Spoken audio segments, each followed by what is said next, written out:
Muy bien, bienvenidos a un nuevo video de la Cátedra de Automatismos Industriales 1, en este caso una continuidad con nuestra unidad 5 de circuitos secuenciales, y hoy vamos a ver en esta presentación aplicaciones de biestables 1, diseño asíncrono 1 y dentro de estos temas como variedad, eliminador de rebotes de contactos, divisores de frecuencia y contador asíncrono. Muy bien, o contador asincrónico, por supuesto, como dice el título. Vamos a ver la primera de estas aplicaciones, que es la de eliminador de rebotes de contacto.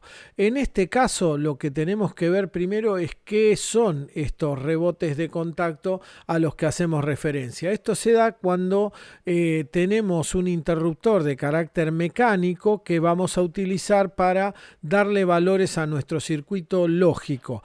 Lo que sucede en estos casos, y lo vimos cuando estudiábamos electrotecnia, es que una transición, digamos, abrupta en determinadas condiciones, no siempre por supuesto, pero en determinadas condiciones produce cierta cantidad de rebotes. En principio podría ser debido a un transitorio eléctrico y por otro lado, y más seguramente, debido a las condiciones de presión del resorte sobre el cual actúa el interruptor. Entonces, este resorte no se libera fácilmente o no se libera absolutamente al primer movimiento, sino que intenta ir y volver varias veces antes de soltarse de una posición y después de apoyar en la próxima posición también hace exactamente lo mismo. ¿Qué pasa? Si yo introdujera la señal tal como está presente en estos momentos, donde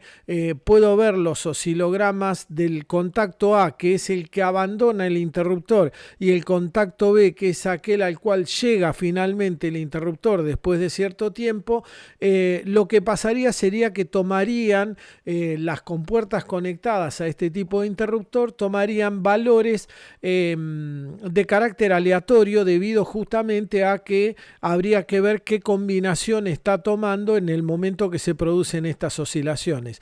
Para evitarse estos problemas, lo que hacemos es poner un flip-flop de interfaz del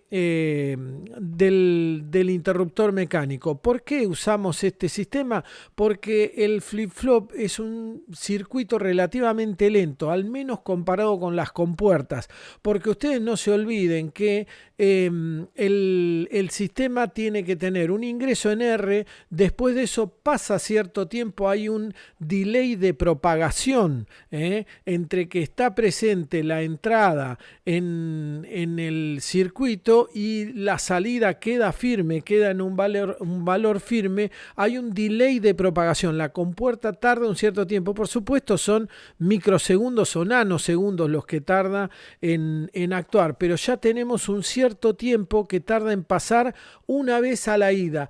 Pero además la salida, una vez que está establecida, vuelve a realimentar la otra compuerta de entrada y tenemos otro tiempo de delay de salida, y esta vuelve a alimentar la salida negada y la salida negada vuelve a realimentar la entrada de la NOR que está arriba, y de esa manera tenemos 3 o 4 tiempos de propagación en los cuales el circuito no tiene respuesta para una entrada demasiado rápida.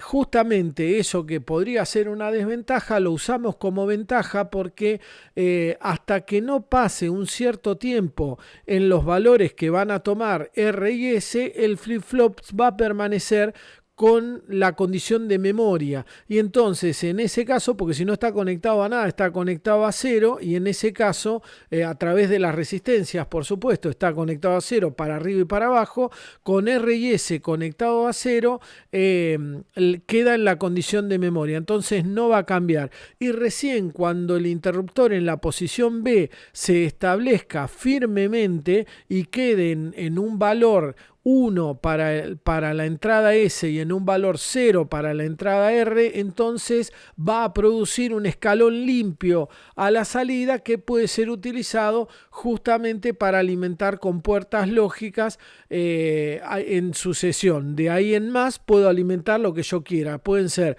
con puertas, multiplexores, cualquier circuito combinacional o mismo otro flip-flop en modo maestro-esclavo que yo esté alimentando, pero de esta forma se ve cómo elimina los rebotes el uso de un flip-flop RS, del más simple de los flip-flops. Por otro lado, el otro uso que tenemos para los secuenciales y en particular para estos flip-flops es usarlos como divisor de frecuencia por 2, es decir, divisor a la mitad del valor de la frecuencia del pulso de entrada. ¿Cómo hacemos esto? Bueno, es muy fácil.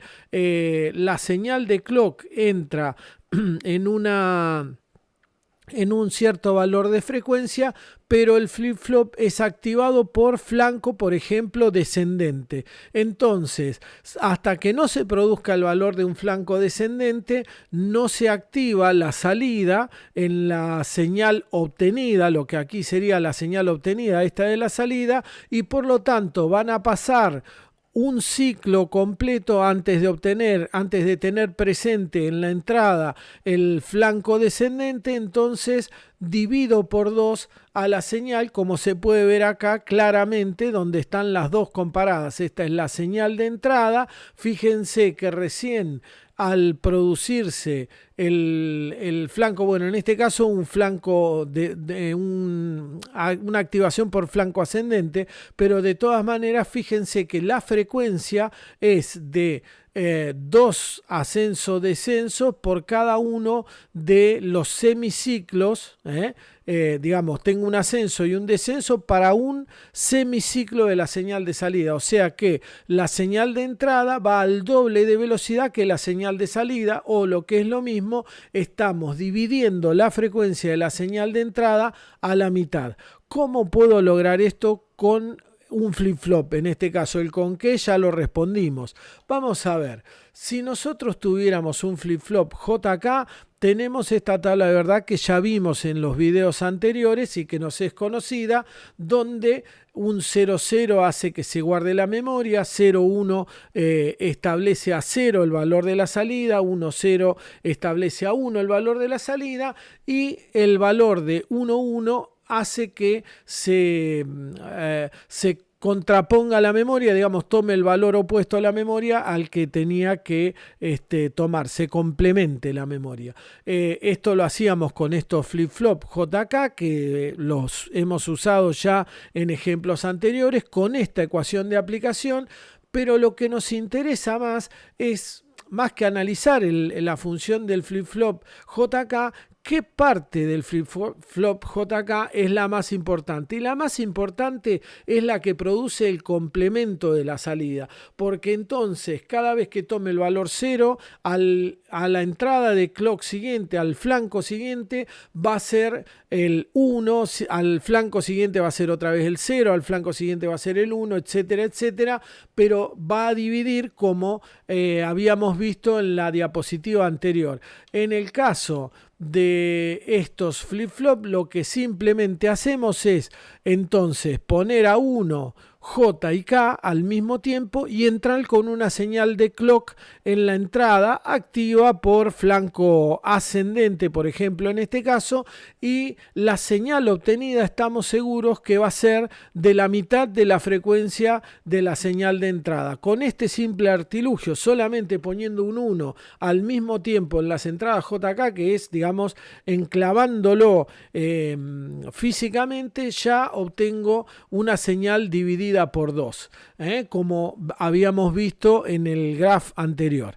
Ahora, ¿con qué otro tipo de flip-flop lo puedo hacer que no sean JK? Bueno, una de las soluciones es, por ejemplo, usar el flip-flop que es diseñado para este tipo de funciones, que es el T. ¿Se acuerdan que el flip-flop tipo T era de toggle, en inglés, de toglear, de alternar los valores? Entonces, cuando T es igual a 0, queda guardado en memoria el valor, y cuando es 1, complementa permanentemente. Entonces, cuando tiene un 0, realimento va a volver a tener un 1, realimento tiene un 0, realimento tiene un 1, y así sucesivamente. La ventaja es que me va a dividir por 2 la frecuencia de la entrada, tal como nosotros queríamos hacer con el flip-flop JK, pero esta vez lo vamos a lograr con el flip-flop tipo T, poniéndole un 1 justamente a la entrada T. Nada más, que en definitiva, fíjense, recuerden, el flip-flop tipo T es un JK modificado inteligentemente, y obtengo un divisor por 2, entonces un divisor de frecuencia por 2 con mucha facilidad. Otra solución posible, usar un flip-flop tipo D. También lo vimos en videos anteriores, donde el dato presente se reproduce en la salida próxima. Entonces, cuando tengo un 0, la salida próxima tomará el valor 0. Cuando tengo un 1, la salida próxima tomará el valor 1. Esa es la tabla de verdad. Pero lo más interesante es cómo hago para hacer una aplicación que produzca la división de frecuencia. Bueno, muy fácil. En vez de tomar de la salida Q, que haría un ciclo estable manteniendo el mismo valor constantemente en la memoria, lo tomo de Q negado. Entonces, como Q se va a negar cada vez, al tomarlo desde la entrada, el próximo valor es el opuesto al que tiene en ese momento, y va a alternar la frecuencia, y otra vez, como es activado por alguno de los flancos, en este caso, por ejemplo, con esta simbología, por el flanco ascendente, como es activado por flanco ascendente, entonces lo va a dividir por 2 al usar flanco ascendente, como podemos ver en esta descripción de los oscilogramas de frecuencia de entrada y frecuencia de salida, muy fácilmente. Entonces podemos usar un flip-flop JK, un flip-flop tipo T o un flip-flop tipo D, como en este caso.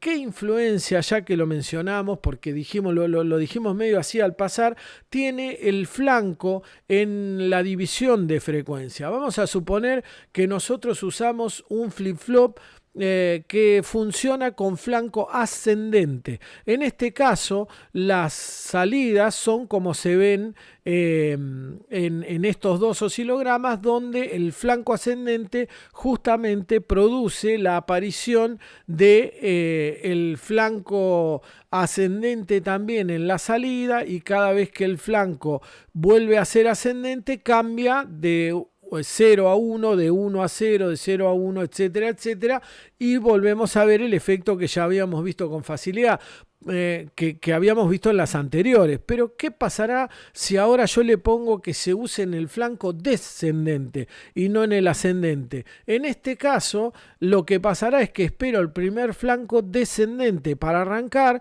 pero después, siempre que hay un flanco descendente, cambia de 0 a 1, de 1 a 0, de 0 a 1, de 1 a 0, etcétera, etcétera. Es decir, que en términos de frecuencia no hay ninguna diferencia en que sean de flanco ascendente o de flanco descendente. Funcionan exactamente igual.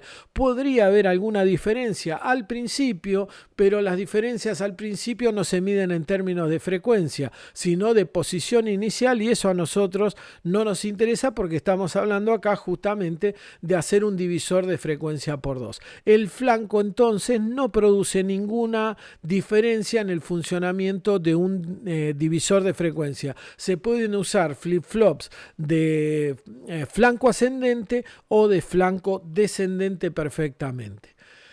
Si queremos hacer un divisor de frecuencia por 4, por ejemplo, ¿cómo haríamos para implementarlo? Bueno, muy fácil. Dividimos primero por 2 y después volvemos a dividir por 2. Ninguna novedad en este aspecto. ¿Cómo lo hacemos al tenerlo que implementar físicamente? Bueno, salimos de la salida Q sub A, por ejemplo, en este caso, y nos metemos al clock. Al meternos al clock se va a volver a dividir otra vez la salida, y finalmente la salida saldrá con una frecuencia de la entrada dividido 4, sin ninguna duda al respecto, como podemos ver en estos oscilogramas. ¿Ven? Pero además tenemos una ventaja adicional. No solo sacamos la salida dividida por 4, que era lo que queríamos hacer, sino que obligadamente tenemos accesible la salida por 2 también. Así que si tenemos un divisor por 4 y lo fabricamos nosotros, porque hay algunos que vienen monolíticos, digamos que viene ya el chip integrado dividido por 4 y a veces no me dan la opción de sacar, pero si yo lo fabrico, siempre tengo accesible la división por 2 y la división por 4, que puede servirme para accionar distintos elementos del circuito, ¿no? Supongamos que quiero dividir por 8, ninguna novedad, nada raro, divido por 2 y vuelvo a dividir por 2 otra vez, nada novedoso, pero ahora vamos a ver una aplicación que por ahí nos es un poco más útil que esta. No vamos a explicar demasiado. Los oscilogramas son estos que ustedes ven acá, que eran previsibles, digamos. Cada 2 ciclos del anterior se produce uno de las distintas salidas. Lo que pasa es que a la última salida ya dividí por 8 las salidas. ¿Qué tiene de interesante esto? En preguntarse qué veo si leo las 3 salidas Q simultáneamente. ¿Qué es lo que tengo que mirar cuando miro las 3 salidas para ver si puedo encontrar otro tipo de aplicación en el divisor de frecuencia? Vamos a ver. Supongamos que miro esta primera salida. Tengo Q sub C, Q sub B y Q sub A en 0. ¿Sí? Miden 0, 0, 0 las 3. Si ahora las mido en esta posición, tengo 0, 0, 1. Fíjense que Q sub A se puso en 1. Si las miro en la posición siguiente rítmicamente, me corro siempre un poquito para ver la señal ya establecida del cambio del flanco. ¿Sí? Me corro un poquitín del flanco, lo puedo hacer con cualquier aparato de medición que me mida en ese instante sin ningún problema, rítmicamente con el clock un poquito desplazado del momento del flanco, ¿sí?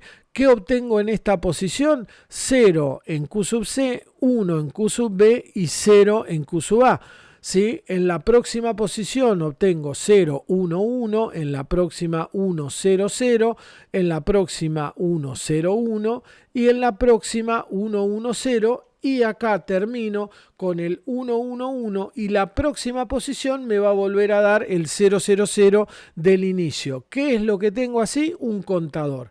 Tengo un contador que me permite contar al menos en binario todos los eventos que ocurren en la puerta del clock del flip-flop A. Volvamos entonces a ver estas cuestiones y por una cuestión de arreglo de los nombres vamos a hacer que A, que es el less significant bit, digamos el menos, el de menos peso, el bit de menos peso, pase a ser C, así A es el de mayor peso. O sea, lo único que hago es cambiar de nombre, dejo los flip-flop como está, pero voy a cambiar el A por el C para poderlos leer en términos de ABC, donde A es la variable de mayor valor, ¿sí? Simplemente para esta vez y porque a veces mucha bibliografía lo usa de esta manera, no porque sea obligatorio, ¿eh? Y es más, de hecho, un poquito más adelante nosotros vamos a invertir esta elección, pero simplemente para que no se confundan cuando lean la bibliografía, que a veces hay que ver a qué le llaman A o a qué le llaman C, el B es siempre B, no hay ningún tipo de problema en alguna bibliografía porque a veces resulta confuso no saber cuál es el más significativo o el menos. El menos significativo siempre es aquel por el cual entra el clock primario. ¿Sí? Entra el clock primario. La sucesión de eventos que se cuenta entran por el clock del menos significativo. Con esto podemos generar, entonces, con estos conocimientos podemos generar nuestro contador asincrónico, donde, insisto, A es la variable de mayor peso, B la de peso intermedio y C la de menos peso. Los oscilogramas y sus equivalentes decimales están planteados acá abajo, tal como vienen saliendo, y podemos ahora describir qué características tiene este contador. En principio y claramente es binario, es ascendente, o sea, cuenta de menor a mayor. ¿sí? Tiene capacidad 8, son 8 números los que cuenta, aunque cuenta de 0 a 7, por supuesto, como siempre hacemos. Tiene módulo igual 8, es decir, empieza a repetir cada 8 valores de 0 a 7, otra vez tiene 8 módulos de este valor de repetición. El módulo siempre va a ser menor o a lo sumo igual que la capacidad, tómenlo en cuenta para más adelante. Por supuesto es cíclico porque una vez que llega, que alcanza el mayor valor, porque es ascendente, cuando alcanza el mayor valor comienza a contar de nuevo. Y por otro lado tiene una capacidad que es 2 a la n, donde n es el número de flip-flops, ¿se entiende? 2 a la n cuenta hasta 8, si yo agregara otro contaría hasta, en realidad cuenta hasta 7, cuenta hasta 8 números, pero de 0 a 7, ¿sí? O si le agrego un flip-flop más, contaría de 0 a 15, por ejemplo, y esto, que es digamos, un detalle a tener en cuenta, es que el tiempo de propagación, del contador, es decir, cuando llega a establecerse el valor final del contador, es la demora que tiene cada flip-flop en propagar a su vez la diferencia que hay entre el momento en el que se establecen los valores a la entrada y el momento en el cual se establecen los valores de la salida. A eso se le dice tiempo de propagación y por supuesto la cantidad, el tiempo total de propagación va a ser mayor cuanto mayor cantidad de flip-flops tengamos interviniendo. En este caso tendríamos 3 veces por el tiempo de propagación de un flip-flop solo. Supongamos que tuviéramos un segundo, que no vamos a tener un segundo de tiempo de propagación, pero si tuviéramos un segundo, este contador tendría un tiempo de propagación hasta el final de 3 segundos. ¿Se entiende? La verdad es que la medida es en micro o nano segundos, entonces realmente los tiempos siguen siendo muy cortos, pero depende a qué frecuencia estemos trabajando, podría esto resultar en un inconveniente que impida utilizar un contador asincrónico o asíncrono, como a veces lo mencionan también la bibliografía, son sinónimos. Nos impediría usarlo si los tiempos de propagación fueran muy largos para una frecuencia muy elevada, porque yo necesitaría moverme con más velocidad. Ahora, este contador asincrónico binario ascendente de capacidad 8 puede hacerse descendente, es decir, ¿puedo hacer que sea descendente? ¿Cómo hago para que cuente descendente? Bueno, lo que tengo que hacer es analizar qué lo hace ascendente primero. Vamos a analizar eso. ¿Qué es lo que lo hace ascendente? El hecho de que leo a las salidas desde Q sin negar, desde Q, directo y derechito para arriba. Y por otro lado, que Q queda conectado al clock del próximo, ¿sí? Q queda conectado al clock del próximo y que utilizo flip-flops de flanco descendente de activación por flanco descendente para mis contadores. Este último detalle es el menos importante. Se podría hacer en realidad con cualquier tipo de flip-flops. Pero vamos a ver los dos primeros y vamos a ver si modificándolos realmente se produce un contador descendente, que es lo que quiero hacer. Entonces, contador asincrónico binario descendente de capacidad 8, el mismo, pero ahora yo quiero que cuente para atrás, ¿sí? Que cuente al revés. Bueno, ¿qué tengo que hacer? Pongo el clock en Q negado y leo Q negado, o sea, miro Q negado desde mi contador y vamos a ver qué produce eso. Se ve cómo está conectado, entonces Q negado va al próximo clock y Q, aunque acá dice Q sub C, yo lo estoy leyendo desde Q negado. ¿Qué es lo que hace esto? Bueno, lo vamos a ver en términos de oscilograma como siempre. Si yo leo desde Q sub C negado, Q sub B negado y Q sub A negado, empiezo con todos en 1, 1, 1. Por supuesto, porque como los Q de salida originales eran 0, 0, 0, ahora empiezo en 1, 1, 1. Y después lo que tengo que ver es cómo se va produciendo, cómo se van produciendo los cambios. Q sub C, como siempre, el de menor valor va a oscilar siempre de a 1, de 1 a 0, de 1 a 0, de 1 a 0, con la menor frecuencia, que es la frecuencia de clock dividido 2. Entonces, en esta situación, ahí produje el 110, que es el anterior. En la próxima, en el próximo cambio, produzco el 101, en el próximo cambio produzco el 100 y así sucesivamente tengo un contador descendente simplemente tomando el Q negado como entrada de clock y como salida. En resumen, para ascendente leo en Q y conecto Q al clock, ¿sí? Conecto Q al clock. Acá hay un ligero errorcito porque me quedaron cruzados los cables, están leyendo desde Q negado, pero bueno, sepan corregirlo ustedes, la salida tendría que ser desde Q para un contador ascendente, mientras que para un contador descendente, hago lo que decíamos hoy, leer desde Q negado e ingresar Q negado en el clock. Ahora, ¿podría yo hacer que una variable externa AD, digamos ascendente, descendente, el contador cambie de ascendente a descendente y viceversa a elección? ¿Puedo hacer que se programe? Bueno, vamos a ver si lo logramos en el próximo. Se los podría dejar acá para resolver, pero vamos a mirarlo para ver directamente cómo se hace. Es bastante complejo, pero se puede ver que generando una línea que lleve el dato de si yo quiero hacer el contador ascendente, up 1, o quiero hacerlo descendente, down 0, ¿sí? Si yo quiero hacer eso, fíjense que lo que va a aparecer en Q sub C es, si es para arriba, va a aparecer directamente Q sub C en serio, digamos, esta es la salida Q sub C, que recuerden, no es lo mismo que la salida del flip-flop Q sub C, es alguna de las dos posibilidades de Q sub C, ¿sí? O es Q sub C o es Q sub C negado, la que se ve en el contador, y toma,